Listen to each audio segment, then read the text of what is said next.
ଦଣ୍ଡ ନାଚର ଅର୍ଥ ହଉଛି ମାନସିକ କାମନା କରିକି ଦଣ୍ଡ ନୃତ୍ୟ। ହର ପାର୍ବତୀଙ୍କର ଇଏ ହଉଛି ବ୍ରତ। ଚକାପାଦରୁ ଉତ୍ପତ୍ତି ହେଇଛି। ଚକାପାଦରୁ ଯୋଉ ଉତ୍ପତ୍ତି ହେଇଛି, ରାମଚନ୍ଦ୍ର 14 ବର୍ଷ ବନବାସ କରି ଗଲା ସମୟରେ ଶିବଙ୍କୁ ସେ ଆରାଧନା କରିଥିଲେ। ଶିବଙ୍କୁ ଆରାଧନା କଲା ସମୟରେ ଶିବଙ୍କର ଆଶୀର୍ବାଦରେ ସେଇଠୁ ଦଣ୍ଡର କାର୍ଯ୍ୟ ଶୁରୁ ହେଲା। ସେଇଠୁ 13ଟା ସନ୍ତାନ ଜନ୍ମ ହେଲେ। 13ଟା ସନ୍ତାନ ହେଲେ ଏଇ ଯୋଉ ବ୍ରହ୍ମାଙ୍କର ଇନ୍ଦ୍ରଙ୍କର ବରୁଣ ଘର 13ଟା ସନ୍ତାନ ହେଲେ ଭକ୍ତ ଚଢେୟାଣୀ। ଏମାନେ ହେଲେ ଗୋଟେ ଶବର ପିଲାମାନେ। କେବଳ ଚଢେୟାର ତ ଗୋଟିଏ ସ୍ତ୍ରୀ ଥାଏ ସମସ୍ତଙ୍କର। 2ଟା ସ୍ତ୍ରୀ ପଚାରି ଆସିଲେ କେମିତି? କିନ୍ତୁ ଗୋଟିଏ ସ୍ତ୍ରୀ ଯେତେବେଳେ ବାହା ହେଇଥିଲେ, ଦ୍ୱିତୀୟ ସ୍ତ୍ରୀ ହେଲା କେମିତି? ଆକୁ ତ ଅସୁବିଧା ପଡିବା ସମୟରେ ଯେତେବେଳେ ରଜସ୍ୱଳା ହେଲେ, ସେତେବେଳେ ସମୟରେ ସ୍ତ୍ରୀ ଆଣିକି ପାଖ ରଖିଥିଲେ। କିନ୍ତୁ ଯୋଡିଏ ସ୍ତ୍ରୀ ବର୍ଣ୍ଣନା କରି ଦିଆହବା। ଚଢେୟାର ହେଲେ ଯୋଡିଏ ସ୍ତ୍ରୀ, ଶବରଙ୍କର ସେମାନେ ହେଲେ ପୁତ୍ର। ଶିବ ଆରାଧନା ଇଏ ଗୋଟେ ହରଗୌରୀ ବ୍ରତ। ପଞ୍ଚ ଦେବତାଙ୍କୁ ଧରିକି ଆମେ ଯାତ୍ରା କରୁଛେ। ଗୋଟେ ଦେବତା ନୁହନ୍ତି, ଯିଏ ହରଗୌରୀ, ଚମ୍ପା ଗୋସାଇଁ, ଦଣ୍ଡ, ମହାଦେବ ପ୍ଲସ୍ ଯିଏ ପାର୍ବତୀ। ବିଷ୍ଣୁ ଯେମିତି ବିଶ୍ୱରୂପ ଧାରଣ ଧରିକି ନିଜ ରୂପ ଧାରଣ କରି ଦେଖେଇଥିଲେ, ଅସୁର ମାନଙ୍କୁ ସଂହାର କରିବା ପାଇଁ ମଧ୍ୟ ମା ପାର୍ବତୀ କାଳୀ ରୂପ ଧାରଣ ଧରିକି ରୂପ ଧାରଣ ଧରି ଦେଖେଇଲେ। ଦେବତା ମାନଙ୍କର ଯଜ୍ଞ କଲା ସମୟରେ ଏଇ ଯୋଉ ଆଡମ୍ବରୀ ଗଛ ମୂଳେ ଦେବତା ମାନେ ଯଜ୍ଞ କରନ୍ତି। କୋଉ ଗଛ ମୂଳେ ଖାଲି କୋଉଠି କରନ୍ତିନି। ସେ ଚତୁର୍ପାର୍ଶ୍ୱରେ ବୁଲି ଯଜ୍ଞ କରି ଆସିଲା ସମୟରେ ପଶ୍ଚିମ ଦିଗରେ ଯଜ୍ଞ କରୁଥିଲେ। ରତ୍ନଗିରି ଉପରେ ଦେବତା ମାନେ ଯଜ୍ଞ କଲା ସମୟରେ ମହିଷାସୁର ବାଟ ଥିଲେ। ପାର୍ବତୀଙ୍କର ମୁଣ୍ଡଟା କାଟିକି ଆଣିଲେ। ମୁଁ ନିଜେ ଦର୍ଶନ କରି ଦେଖିଲି। ଶୁମ୍ଭ ନିଶୁମ୍ଭକୁ ବାଟେଇଥିଲେ। ଶୁମ୍ଭ ନିଶୁମ୍ଭକୁ ଯୋଉ ବାଟେଇଥିଲେ, ଦେଖିଲେ ଯୋଉ ବାୟୁ ଆକାଶ ମାତ୍ରାରେ କିଛି ଆଉ ଦେଖାଯାଉନି, ଅଘଡ ଜଙ୍ଗଲ। ସେତେବେଳେ ସମୟରେ ସେ ଜାଣିଲେ ଆ ଭିତରେ ଦେବତା ମାନେ ଅଛନ୍ତି। ସେତେବେଳେ ସମୟରେ ଓହ୍ଲାଇଥିଲେ ରଥରୁ। ଓହ୍ଲେଇକି ଦେଖିଲା ବେଳକୁ ମା ପାର୍ବତୀ ଅଛନ୍ତି। ସେମାନେ କହିଲେ ରକ୍ତ ନେଇ ପାଟ ପତ ନେଇ ତାର ବଟ ବୃକ୍ଷ ମୂଳେ ଘର, ମା ଜାଣି ନାହିଁ ବାପା ଜାଣି ନାହିଁ ଘେନି ଯିବ ବୁଢା ବର। କିନ୍ତୁ ହର ପାର୍ବତୀ ଯେ ପଞ୍ଚାନନ ହେଇଥିଲେ, ମହାଦେବ ଅଷ୍ଟଗିରି ଉପରେ ପଞ୍ଚାନନ ହେଇଥିଲେ। 5ଟି ମୁଣ୍ଡ ଧାରଣ କରିଥିଲେ, ତାଣ୍ଡବ ନୃତ୍ୟ କରିଥିଲେ। ଯେମିତି ଭସ୍ମାସୁର ତାଣ୍ଡବ ନୃତ୍ୟ କରି ସେ ନିଜ ମୁଣ୍ଡରେ ନିଜେ ହାତ ଦେଇକି ରତ୍ନଘାତ ହେଇଥିଲେ। ଶୁମ୍ଭ ନିଶୁମ୍ଭ ମୁଣ୍ଡ ହାତରେ ନିଜେ ଦେଇକି ଶୁମ୍ଭ ନିଶୁମ୍ଭ ରତ୍ନଘାତ ହେଇଥିଲେ। ସେଇଦିନ ଠାରୁ ଦେବତା ମାନେ ପାର୍ବତୀଙ୍କୁ ସୁରାପାନ ତିଆରି କରିକି ପିଆଇକି ମାତାଲ କରିକି ଯୋଉ ଅସୁର ମାନଙ୍କୁ ଯୋଉ ବରଦାନ ଦେଇ ଦେଇଥିଲେ, ଅସୁର ମାନଙ୍କୁ ସଂହାର କରିବା ପାଇଁ ନିଜେ ବିଶ୍ୱରୂପ ଧାରଣ କରିଥିଲେ ମା କାଳୀ। ଦଣ୍ଡ କେମିତି ଉତ୍ପତ୍ତି ହେଲା? ଦଣ୍ଡ ଉତ୍ପତ୍ତି କେମିତି ହେଲା? ଯେ ଚକାପାଦରୁ ଆପଣଙ୍କୁ କହିଲି ଉତ୍ପତ୍ତି ହବାଟା, ଯେ କେମିତି ଦଣ୍ଡ ମିଳୁଛି। ସମସ୍ତେ ଦଣ୍ଡ ତ କାମନା ଦଣ୍ଡ ତ ଜାଣିଛନ୍ତି ସମସ୍ତେ। ଏ ଦଣ୍ଡଟା କୋଉ ପ୍ରକାର ଉତ୍ପତ୍ତି ହୁଏ? କିନ୍ତୁ ଜନ୍ତୁ ପୋଖରୀ ଭିତରେ ବୁଲିବ। ଜନ୍ତୁ ପୋଖରୀ ଭିତରେ ବୁଲିଲେ ସେ ହୁକୁମ ପାଇବ। ମହାଦେବଙ୍କ ପୀଠରେ 21 ଦିନ 31 ଦିନ 41 ଦିନ 51 ଦିନ ଗୁହାରିବାକୁ ପଡିବ। ଏ ଖାଲି ଆଜିକାଲି ଯୋଉ ପ୍ରଦର୍ଶନ କରୁଛନ୍ତି, ଏଟା ସବୁ ଅଶ୍ଳୀଳ ସାମାଜିକ ଜିନିଷ ଗୁଡା। ଲୋକ ମତ ଆଚାର, ମୋ ପାଖରେ 5ଟା ପିଲା ରହିଲେ, ସେ ଦଣ୍ଡ ଖେଳୁଛି, ପ୍ଲସ୍ ସେ ଦଣ୍ଡଟା ନେଇକି ସେ ସେଇଠି ନେଇକି ବନ୍ଧ ଭିତରେ ଖଞ୍ଜି ଦେଲାଣି। ସେ ସେଇଠି 5 ଲୋକ ବାହାରି ଆସିଲେ, ସେ ମୁଡ ଦଣ୍ଡ ବାହାର କରିଦେଲି। ଏ ସବୁ ଦଣ୍ଡ ଜିନିଷ ନୁହଁ। ଯୋଉଟା ପ୍ରାକୃତ ଦଣ୍ଡ, ଯୋଉଟା ଆମର କୁଲାଗଡ ଗାଲେରୀ, ଯୋଉଟା ଚକାପାଦରୁ ଉତ୍ପତ୍ତି। ପ୍ରଥମେ ଚକାପାଦରୁ ବାହାରିଲା ଦଣ୍ଡ ନା, ତାପରେ କୁଲାଡ ଇଏ ଗାଲେରୀ ଦୁନିଆ ସବୁ ବାହାର ହେଲା।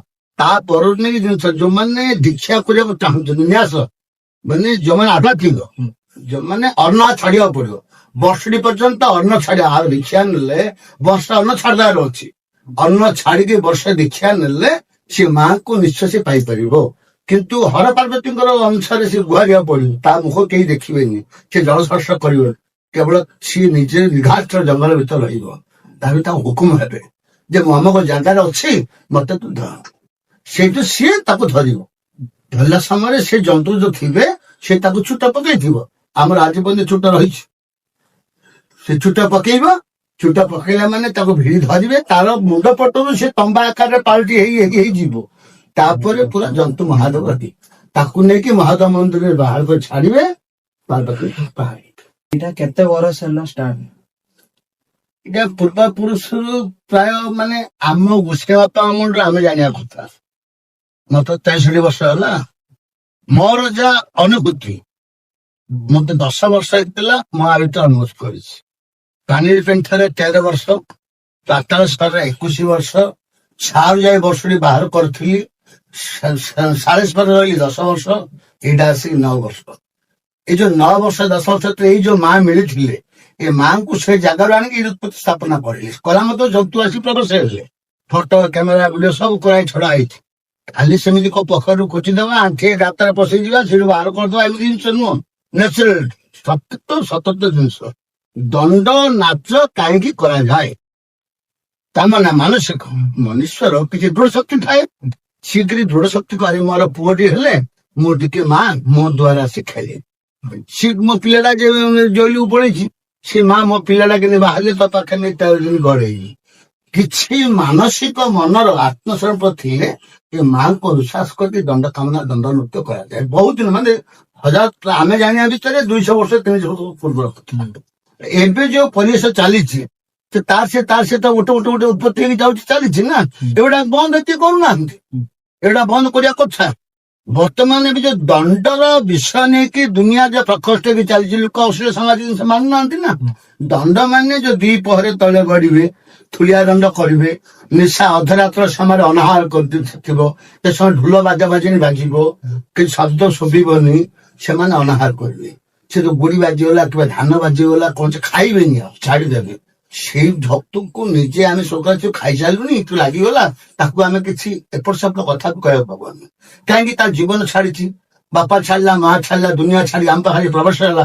ଆମେ ତାକୁ ଯଦି ଏପଟ ସେପଟ କଥା କହିକି ତା ମନରେ ଗୋଟେ କ୍ଲେଶ ଆସିଯିବ, ସେ ତ ଆମେ ତାକୁ କ୍ଷୀର ବା ଯାହା ଫଳ ପୁଷ୍ପ ଦେଇକି ତା ମନ ଶାନ୍ତି କରିକି 13 ଦିନ ଭିତରେ ନେବା ପଡେ। ଦଣ୍ଡ ନିୟମ ହେଲା ଏଇ ପ୍ରକାର। ଏଇ ଯୋଉ ତଳେ ଯୋଉ ଦଣ୍ଡ ଗଡୁଛନ୍ତି, ଧୂଳିଆ ଦଣ୍ଡ ମାନେ ଧୂଳି ଉପରେ ଲୋକ ଗଡିବେ, ଏଇଟା ହେଲା ଧୂଳିଆ ଦଣ୍ଡ। ମୁଁ ଆଣିଲି ଗୋଟେ ପିଢାରେ 108ଟା କଣ୍ଟା ମାରିଦେବି, ତା ଭିତରେ ମୁଣ୍ଡ ଛିଡେଇଦେବି, ତା ଭିତରେ ମୁଁ ଛିଡା ହେଇକି ଆଳତି କରିବି। ଶାବଳ କଣ୍ଟା ଘିନି ଆଣି ପକେଇବି, ତାପରେ ମୁଁ ଶୋଇ ପଡିବି। ଯଦି ସେ ପ୍ରକାର ପ୍ରୋସିଜର ଲୋକ କରୁଛନ୍ତି, ଯୋଉଦିନ ସେଦିନ ଗୋଟେ ଗଛ ହାଣିକି କାଟି ପକଉନାହାନ୍ତି। ବାବୁଲ କଣ୍ଟା ଦରକାର, ଗୋଟେ ଗଛ ହାଣିବ। ଯୋଉଦିନ ଲୋକ ଆଣିବେ ଦାତ କହିବ ଯେ ମୁଁ ଆଜି କଣ୍ଟାରେ ଗଡୁଛି, ସେ ଗଛରୁ ବାବୁଲ କଣ୍ଟା ହାଣିକି ତଳେ ପକ, ମୁଁ ଗଡିବି। ତା ଭିତରେ ତ ସଟିଂ କରି ରଖିଛ ନା। ପ୍ରଡକ୍ସନ କଣ ପାଇଁ? ନାହିଁ ନା। ଆମର ଯୋଉ ସାମାଜିକ ଅନୁସାରେ, ପୌରାଣିକ ନୀତି ଅନୁସାରେ ଯାହା ଗ୍ରନ୍ଥାବଳୀ ରହିଛି, ସେ ଗ୍ରନ୍ଥାବଳୀ ଜିନିଷ ଅନୁସାରେ ମାଙ୍କର କୌଣସି ପ୍ରକାର କିଛି ପ୍ରୋସେସନ ନାହିଁ। କେବଳ 13 ଦିନ 13 ରାତି। ଏବେ ସବୁ ବାହାରି ପଡିଲେ ବିଜନେସ, ସିଏ କାର ହେଲା 21 ଦିନ କରିଦିଅ, 18 ଦିନ କରିଦିଅ, 15 ଦିନ କରିଦିଅ, 14 ଦିନ କରିଦିଅ, 16 ଦିନ। ଏଇଟା କୋଉ ଗ୍ରନ୍ଥାବଳୀ ଲେଖା ହେଇଛି କି? ନାଇଁ ନା। କଶ୍ୟପ ଋଷିଙ୍କର ହେ 13 ପ୍ରିୟପତି, ତାଙ୍କ ଠାରୁ ନାଗ ଜାତ ହୋଇଲା ଉତ୍ପତ୍ତି। ତାଙ୍କୁ ଧରି ମୁଁ କାଳିନ୍ଦୀ ଉପକୂଳକୁ ଗଲି, କାଳିନ୍ଦୀ ଉପକୂଳରେ ଅନେକ ତପସ୍ୟା କଲି, ତପସ୍ୟା ବଳରେ ପାଇଲି ଧ୍ୟାନ, ହରଗୌରୀ କରି ସେବା ଚଳି। କିନ୍ତୁ ହରଗୌରୀ ଧରି ଆମେ ବ୍ରତ କରୁଛୁ 13 ଦିନ 13 ରାତି। କିନ୍ତୁ ଇଏ କଣ୍ଟା ପିଢା ଏ ସବୁ ଜିନିଷରେ କିଛି ନୁହଁ। ଏ ଯୋଉ କାଳସ ଆସିବ ତାକୁ ମହାପୁର ଆସୁଛି, ଏ ଯୋଉ ଡିଆଁ ପୂଜା ହଉଛି, ଏସବୁ କିଛି ନୁହଁ। ଏସବୁ ପ୍ରଡକ୍ସନ। କେବଳ ଠାକୁର ଆସିବେ ନିଶା ଅଧରାତ୍ର ସମୟରେ, ଯୋଉ ରାତ୍ର ଘଣ୍ଟେ ସମୟରେ ଯୋଉ ମୁଖ ଖୋଲା ହବ, ସେଇଠି ଯୋଉ ମାଙ୍କୁ ଯୋଉ ଆବାଦ ହବ ଅଗ୍ନି ସଂଯୁକ୍ତ ହେଇକି, ସେ ସମୟ ଯୋଉ ମା ଦେହକୁ ଆସି ଯେ ପାତମୁକ୍ତ ହେଇଥିବ, ସେ ସମୟ ସେନ୍ସ ପଳେଇବ। ଆପଣ ଚାକୁରି ଆଣି ପଛପଟା ଗାଣ୍ଟା ଖୋଲି କାଟିଦେଲେ ମଧ୍ୟ ତାର କଣ ଜଣା ପଡିବନି, ତା ଦେହକୁ କାଟିଦେଲେ ଜଣା ପଡିବନି। କିନ୍ତୁ ହାଫ ନିୟର ଗୋଟେ ଅଧଘଣ୍ଟା ପରେ ଯେମିତି ଆମର ସେନ୍ସ ପଳେଇଲେ ପାଣି ଫାଣି ଛିଞ୍ଚିଲେ ସେନ୍ସ ଆସେ, ସେମିତି ଅଧଘଣ୍ଟା ପରେ ତାର ଗୋଡ ଫୁଡ ଘଷିକି ତାଙ୍କୁ ଗରମ କଲା ପରେ ସେନ୍ସ ଆସେ। ମାଙ୍କୁ ଏଇ ପ୍ରକାର ନୀତି ନିୟମରେ ସମସ୍ତେ ମାନନ୍ତି। ମା କଣ ଭକ୍ତ ମାଗୁଛନ୍ତି କି? ବଳି ମାଗୁଛନ୍ତି? ନା, ଯଦି ସେମିତି ମାଗିଥାନ୍ତେ ନର ବଳି ମାନେ ଦଉଛନ୍ତି କଣ ପାଇଁ? ଯେ ଲୋକମାନେ ଧରୁଛନ୍ତି, ଆପଣ ଜାଣିଥିବେ, ନିଜର ପୁଅକୁ ଝିଅକୁ ମାରୁଛନ୍ତି ଏସବୁ ବିଦ୍ୟା ଶିକ୍ଷା ଦାନ କରିବା ପାଇଁ। ଅଳ୍ପ ଦିନ ଭିତରେ ଲୋକ ମାରୁଛନ୍ତି, କିନ୍ତୁ ଧର୍ମଟା ଯୁଗ ଯୁଗ ପାଇଁ, ପାପଟା ନିମିଷକ ପାଇଁ। ଠାକୁର କହୁନାହାନ୍ତି ଯେ ମତେ ରକ୍ତ ଦେ, ବଳି ଦେ, ଏଟା ଦେ, ସେଟା ନାହିଁ। ଏଟା ସବୁ ଲୋକମତ ଆଚାର। ଜୀବନାଶ କଣ ଦିଆଯାଏ? କଖାରୁ, ଜହ୍ନି, ଏଗୁଡାକ ବଳି ଦିଆଯାଏ। ତାକୁ ସେ ସବୁ ନୁହଁ। 8 ପ୍ରକାର କାଳୀ, କାଳୀ ଗୋଟେ ପ୍ରକାର ନୁହନ୍ତି। ଦକ୍ଷିଣ କାଳୀ, ଶ୍ୟାମା କାଳୀ, ରୁଦ୍ର କାଳୀ, ଚାମୁଣ୍ଡା କାଳୀ, ଭୈରବ କାଳୀ, ଶ୍ମଶାନ କାଳୀ, କାଳୀ କେତେ ପ୍ରକାର, 8 ପ୍ରକାର କାଳୀ। କି କୋଉ କାଳୀ କି ଆମେ ଧରି ବୁଲୁଛେ? ସେଇ କାଳୀଙ୍କର କଣ ନୀତି ନିୟମ, ବିରି ବଳି ହଉଛି, ପୁଷ୍ପାଣ୍ଡ ବଳି, କଖାରୁ ବଳି ଏ ଜିନିଷ ହୁଏ, କିନ୍ତୁ ସେ ବଳି ନାହିଁ। ଲୋକ ମତକ ସିଏ କରିଛି, ଭୋଗ ଟିକେ ପାଇଲା, ଇଏ ଆଇ ପାଇଁ ରହଣା ମରା କଟା କଟି ଝଞ୍ଜ ହଉଛନ୍ତି, ସେ ଜିନିଷ ଠାକୁର ମାଗୁନାହାନ୍ତି ମତେ ବଳି ଦେ ବୋଲି। ଜୀବନାଶା ଦେବା ପାଇଁ କଖାରୁ ବଳି ଆମେ ପୁଷ୍ପାଣ୍ଡ ବଳି ଦେବା, ବିରି ବଳି ଦେବେ। ଦଣ୍ଡୁଆ ଯଦି ଭୁଲ କରିଦିଏ ତାର ଭୁଲ ପରିମାଣ ଦେଖିବାକୁ ମିଳେ କି? ନିଶ୍ଚିତ ଆପଣ କାହାକୁ କିଛି କହିବେନି, ତୃଷ୍ଣା ଅତୃଷ୍ଣା ହଉଛି ବା ଜୀବ ଝିକି ଦଉଛି, ଆପଣ କିଛି କହିପାରୁନାହାନ୍ତି, ପୋଖରୀ ପଳେଇବେ, ପେଟରେ ପାଣି ପିଇଦେବେ, କଣ ହବ ଆପଣଙ୍କର ଗୋଡ ଯାକ ସବୁ ଫୁଟୁକା ଫୁଟୁକା ହେଇଯିବ, ଚାଲି ପାରିବେନି ରୋଡରେ, ଦେହ ଗରମ ହେଇଯିବ, ଦେହ ପଟ ସବୁ ଫୁଟୁକା ଫୁଟୁକା ବାହାରି ପଡିବ, ରାତିକି ଅନ୍ନ ବି ଖାଇପାରିବେନି।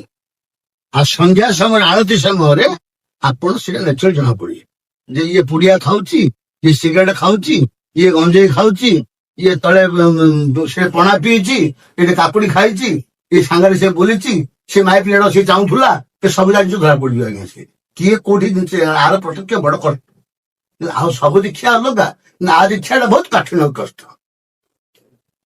ସତରେ କଣ ମଲା ମଣିଷ ବଞ୍ଚିଯାଏ ଭଗବାନଙ୍କୁ ଡାକିଲେ? ନିଶ୍ଚିତ ପରୀକ୍ଷା ମୋର, ଯେତେ ପର୍ଯ୍ୟନ୍ତ ଆମ ନିଜ ଆଖିରେ ଆମେ ନିଜେ ନ ଜାଣିଥିବା, ନ ଦେଖିଥିବା, ଗୋଟେ ବିଶ୍ୱାସ କିଛି ନାହିଁ। ମରିବା ପାଇଁ ପଳଉଛି, କୋକିଆ ସଜା ହେଇଗଲା, ହରିବର ଶବ୍ଦ ପଡିବା ପାଇଁ ପଳେଇଲେଣି, ଲୋକ ହାହାକାର ହେଇଗଲେଣି, ବନ୍ଧୁ ବାନ୍ଧବ ଦୁନିଆ ମତରେ ଆସେ ଶ୍ମଶାନକୁ ନେବେ।